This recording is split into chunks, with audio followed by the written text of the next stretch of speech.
It's a great honor to be here, to be back at the IAS circle, and it's great to return to this project that I've worked on at IAS at CU in 2019.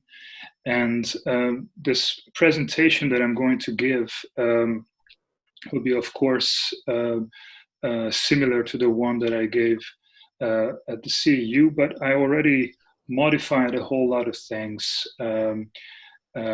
So I'm looking forward to test some of these ideas out.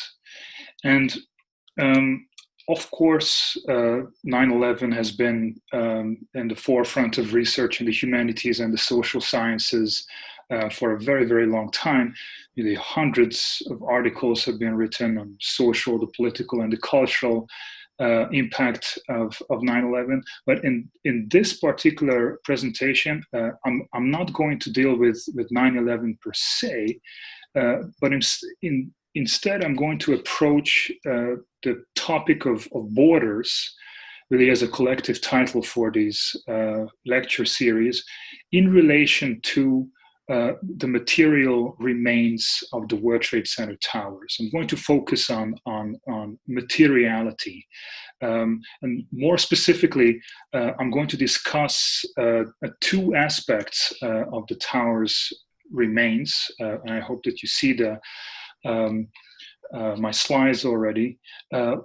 One, the material constitution of the tower's ruins and why they have been so problematic. And second of all, I'm going to discuss something that has received much less attention in scholarship, and that is the biography of the ruins after Ground Zero. It is what happened to the tower's material remains after their removal from Ground Zero. And in order to do that, once I get to the second part of the talk, I'm going to introduce these three concepts rather than going on using the term ruin. I'm going to focus on refuse, rubble, and relic, and I'm going to define these terms and then mobilize them in order to actually come to a slightly unorthodox approach to the afterlife of the ruins, which I think offers a really sharp, a really interesting insight into the dynamic of refuse, rubble, and relic in the afterlife of the World Trade Center, which I'm going to explore through the example of three, but very much interrelated ships. So let me just start immediately with the material constitution of the ruins. And the photograph that you see here is one of the many iconic photographs that this shows, dust hurling down the streets of Lower Manhattan in the wake of the implosions. And Marita Sturken, who has written extensively on the visual culture of 9/11, she wrote the following about dust, which I think is worth quoting. She says, dust stands in for the broader sense of radical transformation that generated new forms of materiality that demanded meaning making. So indeed, this radical transformation that Sturken talks about is twofold. On the one hand, we see buildings and human lives pulverized in an instance. And on the other hand, this pulverization also results in all kinds of new material entanglements that emerge from the commingling of materials that would otherwise be kept apart from one another. So these new forms of materiality could be categorized as follows in three fundamental categories. The first one is that human remains inextricably mixed with architectural debris. To this date, no remains have been found for more than 1,000 people out of the 2,749 lives lost at the World Trade Center site. That is, still more than 1/3 of the bodies have not been recovered. Forensic specialists are still hard at work, actually behind this blue-tiled wall in the Ground Zero Museum in New York, where they continuously sift through the dust retrieved from Ground Zero in the hope of finding remains or DNA samples of the people that perished. So this is one thing, the commingling of human remains and architectural debris. The second one, which is also very problematic, is that the remains of the victims inextricably mixed up with the remains of the terrorists, which takes us back to Sturken's point about meaning making. So besides the dissolution of the border between bodily remains and architectural debris, there's also the mingling of the remains of the victims and the perpetrators. And this kind of mingling, of course, made all kinds of rituals of reverence extremely difficult, extremely problematic. So in order to respond to this situation, on October 14th, 2001, family members of the unidentified victims received urns filled with dust from Ground Zero. But even such an act of reverence did not suffice to appease the really painful uncertainty regarding the contents of the urns. So, of course, the possibility of the urns containing the remains of terrorists made it ever more difficult for family members to come to any sense of closure. And Patricia Yeager wrote the following about the urns, which I also think is very important to quote. "This is dirt that bites back, that does not lend itself to the cleanliness of ceremony." So it really points to this uncanny quality of this material, where borders have been completely rendered porous. You cannot tell this from that, building from body, victim from terrorist. Plus, there is a third component, which is very important to keep in mind, a third form of transgression of borders. With the World Trade Center being one of the last buildings in New York that was fireproofed with asbestos, a huge amount of toxic material got into the air and mingled with the dust, mingled with the steel as well. It became later on the cause of all kinds of illnesses, including cancer for a large number of first responders, especially who worked on the site without sufficient protection, especially in the early days of the recovery efforts. So keeping these three characteristics in mind, I would like to use now two particular examples that really demonstrate the lingering persistence of a sense of unease regarding these material border crossings, so to speak.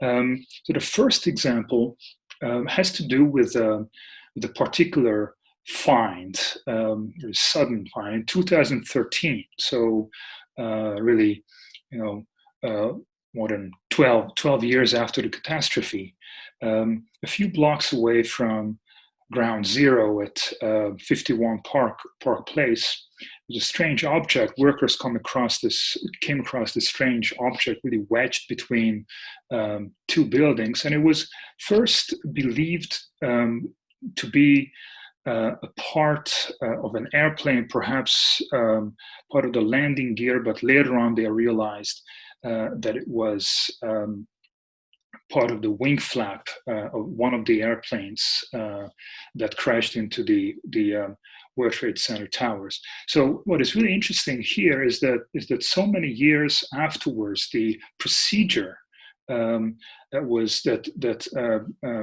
took place, immediately the site was regarded as a crime scene. And knowing that the find was potentially toxic, the medical examiners had to wear a protective suit. They carefully examined the object for human remains. I should also add that the media discourse immediately picked up on the potential presence of terrorists, of the remains of the terrorists as well. But ultimately, no human remains have been found. So the discovery of this object really underlines the persistence of these three fundamental aspects that I've just highlighted. Namely that even though no human remains have been found on the object, their potential presence invested the object with a particular power that exceeds its material constitution as an object. I think it is really important to understand, and I'm going to come back to this later on. It's not necessarily a kind of ontological category that objects related to the catastrophe contain this and this and this, but simply the fact that an object has a relation to the catastrophe. It is immediately viewed, it is immediately treated in a particular manner, as if it potentially held remnants or residues of corporeal remains and it could be potentially toxic. So this kind of excess, which is simultaneously material, but it also works discursively in discourse. It also works through memory. It really subscribes to what Jane Bennett calls vibrant matter or think power. The thing is always more than the object that it contains. And this kind of excess, I'd like to emphasize again, does not necessarily lie in their material constitution. It is not so much that one knows that the object contains this and this, but rather that all these things could potentially be there, and that the object has a kind of indexical relation to the event. My second example sheds even more light on this thing power. Judith Greenberg has an edited volume called Trauma at Home, came out in 2003, and in the chapter that she wrote, she talks about 5 girls who lost a substantial amount of weight shortly after 9/11 and were unable to swallow because they believed that some debris or body parts from the destruction of the towers had lodged in their throats and produced the system. As Greenberg explains, their identification, the girls' identification with the scene of witnessing was so strong that it entered their bodies. Upon examination, each girl indeed had a constriction in the throat, but there was no visible matter inside to cause it. So when we talk about these border crossing or material entanglements, it's very, very important to keep in mind that these entanglements are often kept alive in discourse and kind of human disposition towards matter related to 9/11, often completely regardless of the actual material composition of these objects. So this is the point, I think, with these examples, and now that we have a kind of background as to the material composition, of the tower's remains, but also this kind of human disposition towards this material. I'm going to enter the second part of my talk, which really tries to address the question as to what happened to all these materials after their removal from ground zero.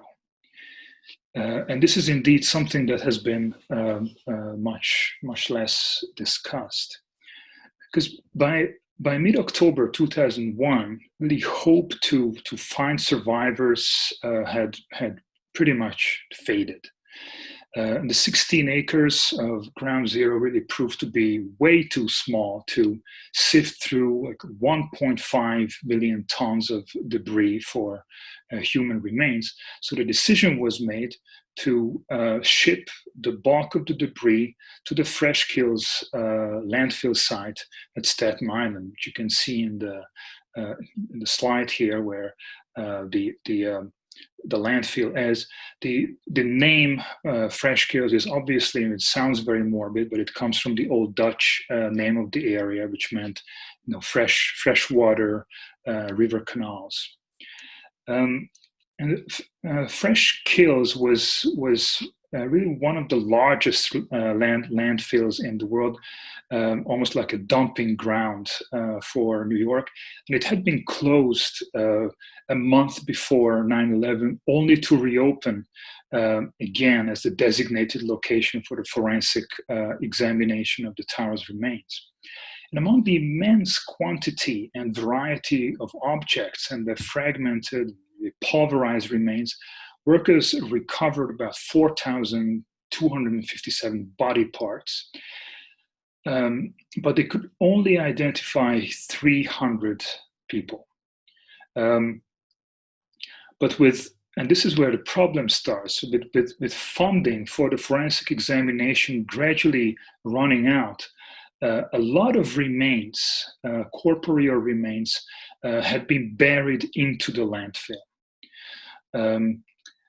A decision, an extremely controversial decision that enraged family members and resulted in disputes and lawsuits between the city and families of the deceased that are still going on. Right now, a memorial is being built at the site to commemorate unidentified victims, but by no means a surprise, it offers very little consolation to family members. Meanwhile, the whole area around Fresh Kills is undergoing a radical change. It's been recently turned into a nature reserve and a recreational area. At the same time, over 1,600 items like keys, badges, and other personal belongings have also been retrieved from Fresh Kills, and many of them ended up in all kinds of museums, especially the Ground Zero Museum in New York, which is still the largest collection of 9/11 related objects. But knowing this, it's kind of logical to also ask the question, really, what happened to the massive quantities of structural steel lying around on ground zero? So one would assume that they went through the necessary forensic examination at Fresh Kills as potential pieces of evidence regarding the tower's collapse, not to mention the human remains that may have been attached to them. And to a large extent, this was indeed a standard procedure at Fresh Kills, but certainly not always. In his book on the recovery efforts at Ground Zero, Philippe Nobel quite cynically describes, I'm going to quote, how major pieces of structural steel were floated across the Hudson to scrap dealers in New Jersey who bought the lot for about $90 a ton. World trade indeed. The manager of the yard handling the majority of the 2,085,000 tons of recyclable steel suggested it would be exported, smelted, and poured into everything from toasters to Toyotas. So what we see here already is quite uncannily the early signs of a kind of capitalist logic of creative destruction seeping into the whole history of the afterlife of these remains. And creative destruction, a kind of logic that has very, very deep roots in New York, indeed a logic that seeks profit in the midst of corporeal and material disintegration. It is the logic that ultimately led to the selling of the bulk of the World Trade Center's recyclable structural steel for scrap, primarily in India and China. So the fact that the selling of the tower steel received minimal media coverage in major newspapers, news media, is, I think, rather indicative of the general secrecy around this operation, and perhaps also a sense of unease resulting from the transgression of borders between a kind of capitalist economy where all this makes perfect sense, that you want to make money out of this tremendous amount of steel, and what Igor Kopitov calls a moral economy that instills a taboo on the commoditization of human remains or objects related or attached to human remains. So this is a very important tension. And again, I would like to emphasize once again that whether the steel does or does not contain human remains in the forensic sense matters less than its metonymic relation to 9/11, and by metonymic extension to the lives that had been lost. So, so far, this presentation, or in this presentation, I've used the terms remains and ruins, debris, somewhat interchangeably. And I could go on like this. But I think, once we enter this area where a kind of capitalist logic of creative destruction, selling the steel, comes into the focus and seems to cross the border of reverence for human remains, sort of need a different kind of vocabulary, perhaps a new kind of vocabulary. And it is for this reason that I would like to introduce three terms: refuse, rubble, and relic, in order to sort of break apart this very vague term of ruin or debris. What do I mean by refuse? I use the term refuse to highlight the radical liminality of the World Trade Center ruins materiality, which lends them the kind of think power that I've talked about. In common parlance, refuse is really a synonym of waste, garbage, and litter. And it refers to stuff that we refuse to keep, as the verbal form of the word also indicates. But in the context of the towers, however, at least in my use of the term, it works the other way around. It is matter that uncannily kind of looks back at those who intend to sort it out. It refuses to be sorted out. It destabilizes borders between clean and unclean, between value and waste. And it also leaks, so to speak, metonymically, it thrives on contingency, potentiality, as also illustrated by the discomfort of families upon receiving the urns, or Greenberg's example of the girl's inability to swallow. So that is what I mean by refuse. This kind of material with think power that really refuses to be sorted out. It makes it always very, very difficult. Now, rubble, and in ruin theory, there are all kinds of approaches to rubble as opposed to ruin. We could talk endlessly about that, but I'm just going to give a particular definition of rubble for this particular presentation, because rubble also entails thingness, but its agency is conceptualized differently from refuse. In the rubble, material excess is negotiated in terms of weight, dimensions, and costs. And while refuse unsettles attempts at ordering, rubble presents itself as work to be done. Rubble's thingness is an excess kind of laden with potential.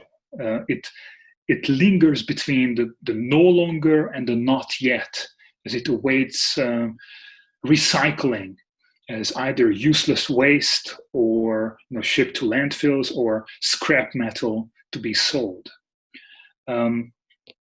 James Glantz is a New York Times journalist, and he tried to trace the trajectory of World Trade Center steel in the wake of 9/11, and he interviewed managers of demolition companies involved in the scrapping, and the responses are quite telling, because one official says the following about the rubble: it's all mixed together into one big soup. It has no value at that point. Of course, value in this regard means financial value. At this point, it's worth nothing. It cannot be sold. And he also interviewed another demolition expert at the scrap field. He said, hopefully it will be made into a series of towers that are as proud as the ones that came down. The scrap dealer's rather left-handed optimism reveals a sense of discomfort to me. It reads as if recycling somehow needs to be justified as the right thing to do. Recognizing that this is not just rubble. This is World Trade Center rubble that needs to end up at the right places. So coming down to the third category, relic. And relic objects conventionally consist of items that once belonged to deceased person, or a fragment from his or her body. In the context of the World Trade Center, relics entail really a large variety of objects retrieved and exhibited, particularly in the National September 11 Memorial Museum. The relics fetishization as survivor objects enables them to connote 9/11 really as a kind of global iconic event in the form of credit cards, badges, keychains, firefighter helmets, really constitute an assemblage of cultural icons that also sort of celebrate an American way of life, especially as they are exhibited in the Ground Zero Museum. A relic is the result of a selection, which filters the think power of refuse by establishing a conceptual and effective link between the material remains of the towers and the victims. So rubble and relic really mark kind of two different trajectories of sorting out, of trying to sort out refuse. And I'd like to continue at this point in a rather unorthodox way, which I had foreshadowed at the very beginning of my talk.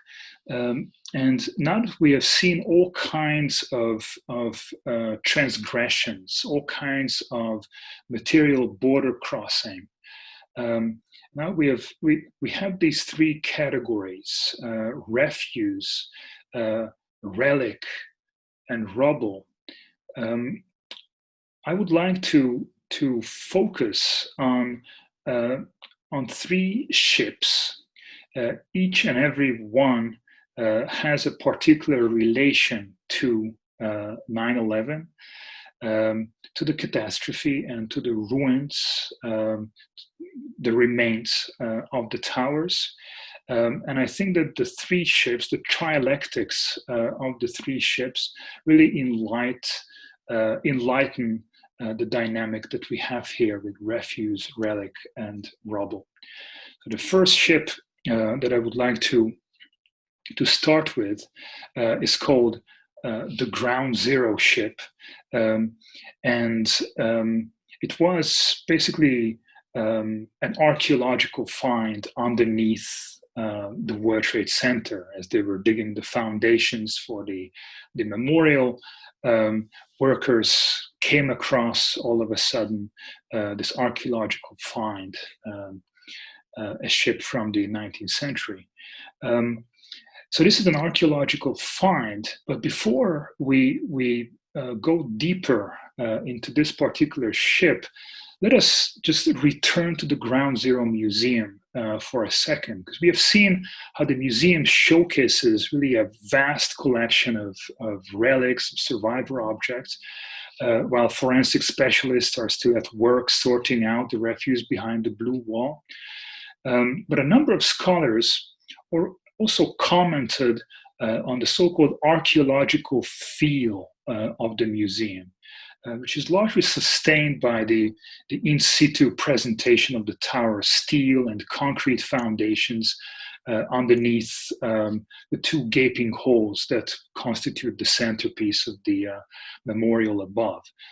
So this is something that you can see in the museum, called a composite of at least 8 stores of the World Trade Center, pancaked together with materials that cannot be told apart. The vocabulary of the South Tower excavation also exuding a kind of archaeological vocabulary, and also the footprints of the towers really fetishized in the museum.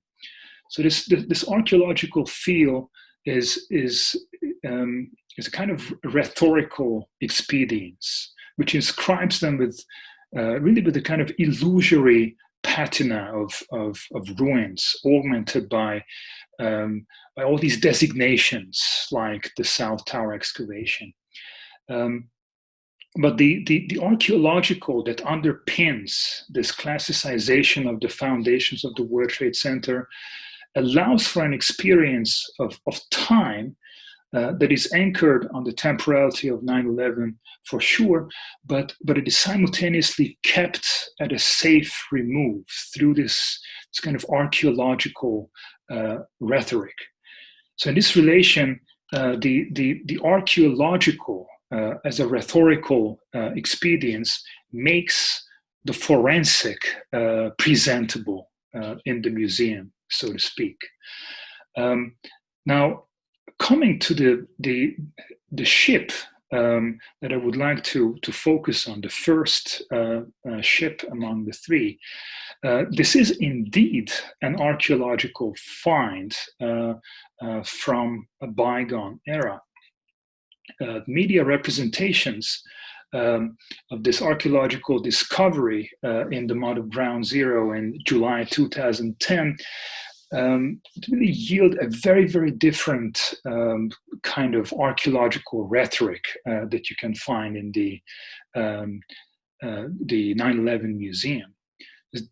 The find, this archaeological find, was presumably a Hudson River sloop, which ended up being used as part of the landfill to extend the island of Manhattan into the Hudson River in the early 19th century. So that later buildings as part of the Radio Row in the 1950s would be built on this landfill, only to be replaced later on by the World Trade Center in the 1960s, with this ship still being part of the landfill. Now, archaeologists found all kinds of coins and ceramics and buttons and leather shoes, among other objects, in the vicinity of the ship's hull. And the wreck itself is scheduled to be exhibited in the State Museum of New York in Albany this year. If it's going to happen, we don't know. But compared to the museum's archaeological field, the Ground Zero ship constitutes a real archaeological find from the early days of New York. But what I find interesting is how the media very quickly Christianed the ship, the Ground Zero ship, but made absolutely no attention to its relation to the wreckage or the ruin of the towers above. Now, given the find's temporal distance from the World Trade Center, this silence in the media is understandable. But still, the ship, I want to suggest, is more than an archaeological find kind of anchored in the landfill of New York's distant past.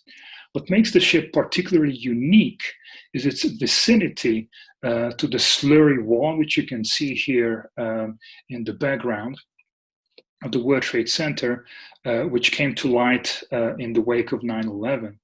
This defines archaeological contextualization in the landfill of the 19th century has offered the media a discursive and conceptual scaffold with which to tell the story of New York as one about financial, spatial, and architectural progress.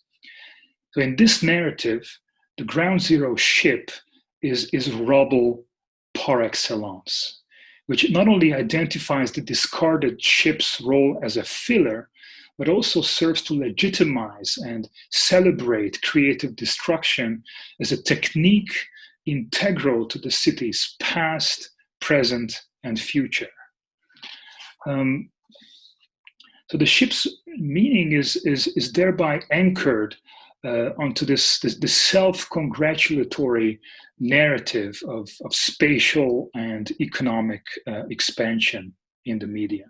But my subsequent reading attempts to establish a connection between archaeology and forensics and exploit the ship's potential to reveal the lingering presence of refuse as part and parcel of rubble. Because as archaeologists point to the vessel's incorporation into the landfill of the expanding harbor of Lower Manhattan, the ship's secondary function as recycled rubble underpinning the expansion of what would become one of the largest commercial hubs in the world becomes just as important as its role as a merchant vessel, I think. In this sense, the ship's reuse as part of the landfill foreshadows the logic of creative destruction. The 18th century vessel transcends its role as a trace of the past, and her recovery in the landfill comes to reveal both the dumping of the rubble of all these previous buildings before the World Trade Center into the Hudson to make way for new construction, like the World Trade Center towers, as well as the recycling of the tower's rubble as scrap metal. So at one level, there is the landfill of capitalist exchange propelled by the logic of creative destruction that translates the World Trade Center into rubble. And at another level, there is the landfill of fresh kills that haunts Ground Zero as its dirty other, replete with dubiously handled human remains. In one particular photograph, an archaeologist holds up a mud-filled leather shoe found really in the dozens around the hull. And beyond the inestimable archaeological value that such a find represents, it also reveals something from the interior future pertinent to its very location at ground zero. The 18th century shoe held up for the camera really hits a nerve, at least my nerve, because it simultaneously serves as a trace of 18th century life and 21st century death. And as much as the shoe belongs to the early 19th century landfill, it also evokes the refuse of 9/11 that haunts its transformation into rubble. So while the archaeological atmosphere of the museum expands the affective experience of time and absorbs the power of the objects, the relics exhibited there, the media representations of the ship kind of mobilize the archaeological as a scientific discourse to compress time and cut the wreck's associative connections to the refuse of 9/11, which in my reading, I'm trying to break loose. I'm trying to establish these links that such a photograph of an archaeologist holding up the shoe evokes as a trigger the refuse of ground zero. The second ship is no less problematic. It's called the USS New York, and it was launched on the 1st of March in 2008. The ship was christened in the presence of Governor George Pataki, and what is really important about this ship is that it incorporates 7.5 tons of steel from the World Trade Center in its bow stand. And in my reading, the construction of the USS New York really constitutes a performative ritual that transforms refuse into a relic through a variety of metonymic associations, extremely problematic associations.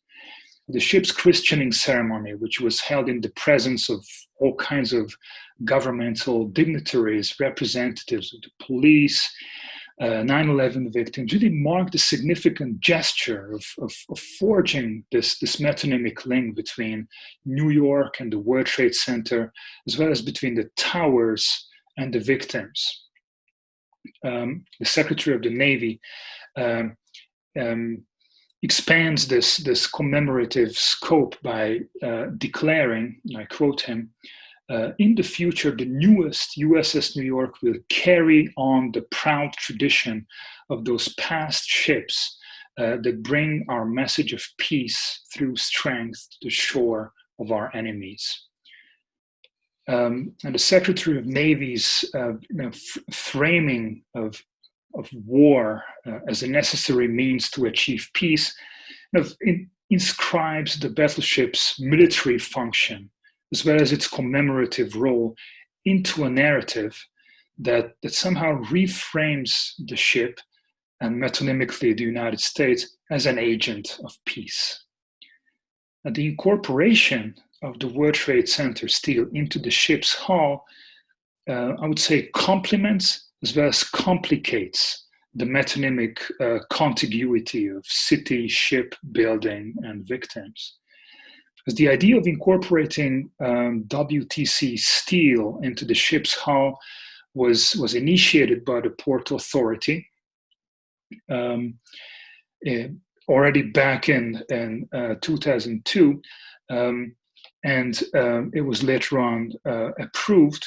But upon visiting one of the foundries, the Secretary of the Navy Johnson said the following, which I think is also worth quoting at length. The spirit of the World Trade Center towers and the fierce pride we feel as Americans is being poured into a new beginning, a new life for USS New York. The ship represents a new use of the steel that once stood as a mighty symbol of our nation's strength and economic vitality. The strength of those we lost and will always remember has been forged in the steel of this ship that will be carried in its bow. The Secretary of the Navy's rhetoric establishes a link between the nation's strength and economic vitality, once epitomized by the World Trade Center itself, and also the military might of the USS New York. The transformation of the former into the latter is legitimized as a way of honoring those we lost and will always remember. So the performative thrust of this triangular nexus of building, victim, and ship really functions as a rhetorical filter that kind of cleans the steel from the impurities of refuse and elevates it to the realm of the sacred, ironically, to be used as a weapon of revenge. I think, it would be very tempting to see this as a similar gesture of handing out urns to family members that I mentioned at the very beginning. But at the same time, this is very, very different, precisely because the urns contained dust. And as we had seen, it was much more problematic to deal with dust. The power of refuse, the thin power of refuse, still very, very much present in the dust. But when it comes to the steel incorporated in the USS New York, it's a very, very different dynamic. It is literally kind of hammered into this new battleship. So it is by no means a surprise that even family members kind of found a sense of closure here. They didn't really see any kind of difficulty. Tom Baldwin, who wrote an article called Warship Built Out of the Twin Towers Wreckage, says, there is no shortage of scrap metal in New Orleans these days, but the girders taken from ground zero have been treated with a reverence usually accorded to religious relics. It's somehow much more easier to see such a remain as a relic, as a remain that is kind of lends itself to be turned into something else, to be shifted from the level of rubble into a relic to be used as a weapon of revenge. It's this whole dynamic is going to be problematized by the last ship that I would like to present here in this presentation. And this ship is a Turkish ship called the Osman Mehta, which was responsible for yet another border crossing. It was responsible for transporting really the bulk of World Trade Center steel overseas, primarily to India and China. And although recycling is and has been a booming industry in the United States, the structural steel of the World Trade Center proved to be way too expensive, even for American mills to be melted down. And selling it abroad was much more lucrative. William Langevischer was the only journalist with unlimited access to ground zero during the recovery operation. And he says in his book called American Ground, quite ironically though, costs were lower elsewhere, of course, and labor and environmental rules were more relaxed. For better or worse, the scrap metal market is famously global. So we're back with rubble. As a result, 200,000 tons of the World Trade Center structural steel had been sold to buyers in India and China, And the ship tasked with this transportation was the Osman Mehta. But unlike the Ground Zero ship, which made headlines in 2010 as an archaeological find, the Osman Mehta went completely uncovered by the media, and the silence around the vessel's mission, at least to my mind, is very, very indicative of the difficulty to reconcile money with reverence. So we have seen how refuse really has the power to haunt the steel of the World Trade Center, even if proven devoid of bodily remains. But what the Osman Mehta lays bare is the conflict, really, between this hero cult of the World Trade Center victims in the media and the simultaneous commoditization of the materials tainted by their death, and ultimately the conflict between the practical and the moral economies in Igor Kopitov's sense. Now, reconciling this reverential and monetary values was also a challenge for someone like William Lange-Wische, who was extremely critical in this book, American Ground. It was a very controversial book because this was the first one that reported on lootings by firefighters, by police officers. It came in for a lot of criticism. But even William Lange-Wische found it difficult to reconcile the function of reverence and at the same time the commoditization of the steel. And the last paragraph of the book is, I think, worth quoting in full. It's on the very last page. He's sitting at Ground Zero, at Fresh Kills, and he sees the shipment of the rubble into the Osman Mehta. The ship was the Osman Mehta, he says, which hailed from Istanbul with a Turkish crew, and not by a chance. Turkish shippers were said to be less sensitive than others to the damage that could be done to their vessel by such ultra-heavy scraps. At the very least, they were accustomed to such cargoes, since Turkish mills had been among the first to acquire and melt down some of the World Trade Center structure. With this load now, however, the Osman Mehta was heading in the opposite direction, 40 days through the Panama Canal onto China, which along with India had turned out to be the principal destination for the Twin Towers. I scrambled up the pilot ladder and onto the deck, and for several hours just stood there and watched. The ship was rusty and badly maintained. Its deck machinery looked like it had been broken for years. The crew was filthy and obviously indifferent to the meaning of this load. The hatches lay wide open. Seen from above, the holes were cavernous and badly battered. Every few minutes, the crane brought the loaded pan overhead and emptied it. The steel tumbled down with a roar and sent shudders through the ship. The dust that rose had the old sweet smell of the pile.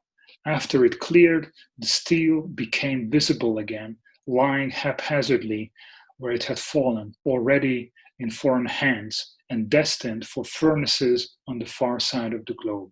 It was a strangely appropriate fate for these buildings, unmade or remade, whether as appliances or cars or simple rebar. They would eventually find their way into every corner of the world. So, despite the unsentimental tone of Lange-Wische's account of the clearing of Ground Zero, his implied disdain for the ship and her crew transporting the metal to distant corners of the world really speaks to his resentment at the improper handling of the tower's remains. The dust that emanated from the holds of the ship, he recalls, had the old sweet smell of the pile. However, instead of problematizing the discursive context that legitimizes the commoditization of the steel, Lange-Wische projects his unease about the process onto the foreign other, ignorant of the meaning of the material at hand. So the actual meaning of the load, however, remains completely unresolved in his account.